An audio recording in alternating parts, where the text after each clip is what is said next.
welcome to Saucy Cat. My name's Zoe and it's getting a bit chilly outside. So of course that means it's time for soup. And what better soup to celebrate the start of the harvest season than with a vegan butternut squash soup. Let's get into it. Let's start off by cutting the star of the show in half. Remove the seeds and pulp from inside the squash and peel the outside skin off.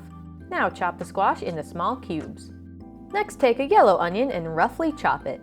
Follow that with some minced garlic. Now set a large pot onto the stove and heat up some olive oil. Sauté the onions and garlic on medium-high for about 5 minutes until the onion is translucent. Add in the squash and cook for another 10 minutes. Now pour in some veggie broth and spice it up with some sage, nutmeg, a little parsley, and a wee bit of salt. I'm also going to add a hint of sweetness with some maple syrup. Let that broth come to a boil, then lower the heat, plop on a lid, and let the whole thing simmer together for 30 minutes. Our squash should be fully cooked and soft now, so let's break out the blender. Working in batches, spoon some of the soup into the blender and blend on high until completely smooth.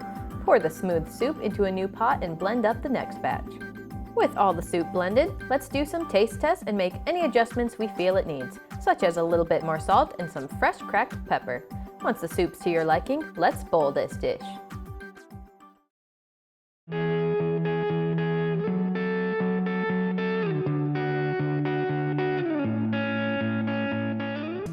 Now this is definitely something to warm you up.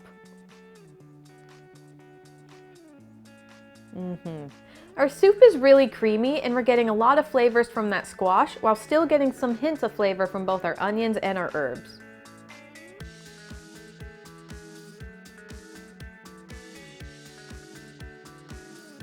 Well, that does it for today. Let me know what your favorite soups are down in the comments. Like and subscribe so you don't miss any future dishes. Thanks so much for watching, and I'll see you next time on Saucy Cat. Alright, and recording.